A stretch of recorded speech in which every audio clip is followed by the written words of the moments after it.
கனரக வாகனம் அதிகமாக அந்த ரோட்டில், அதுவும் ஓவர்லோடு கொஞ்சம் கம்மியாக ஏற்றிட்டு வந்தாலும் பரவாயில்ல, டேமேஜ் அதிகமாக ஏற்படுது. இங்கே அதிகமான டேமேஜ். இப்போ இந்த சாலையில் பயணிக்கிறதே பயமாக இருக்குது. ஒன்று கனரக வாகனம் எடைய பரிசோதனை செய்து இவ்வளோதான் வெயிட் ஏற்றிட்டு வரணும்னு சொன்னால் கூட ரோடு டேமேஜ் அவ்வளோவா ஆகாதுன்னு நினைக்கிறேன்.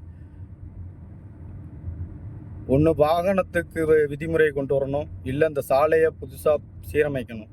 இது ரெண்டுக்குள்ளே ஏதாச்சும் ஒன்று நடந்தால் மட்டும்தான் இந்த சாலையை பயணிக்க முடியும். அந்த சுச்சுவேஷனில் இருக்குது. இதை பார்த்தா இதில் பயணிக்கிற அனைவருக்கும் தெரியும் இந்த கஷ்டம். இது கொஞ்சம் கிடையாது, 8 கிலோமீட்ரு. ரொம்ப நாளாச்சு இந்த ரோடு போட்டு. ஃபாரஸ்ட்டுக்குள்ளே இருக்குது. பாருங்கள் எவ்வளோ மோசமாக இருக்குன்னு ஏரியா ரோடு. இதை சீரமைக்க தமிழ்நாடு முதலமைச்சர் அவர்களும், நெடுஞ்சாலைத்துறை அமைச்சர் அவர்களும், மாவட்ட ஆட்சித்தலைவர் அவர்களும் நடவடிக்கை எடுத்து இதை சீரமைத்து தர அன்புடன் வேண்டி விரும்பி கேட்டுக்கொள்கிறோம். செங்கிரை ஊராட்சி பொதுமக்கள்.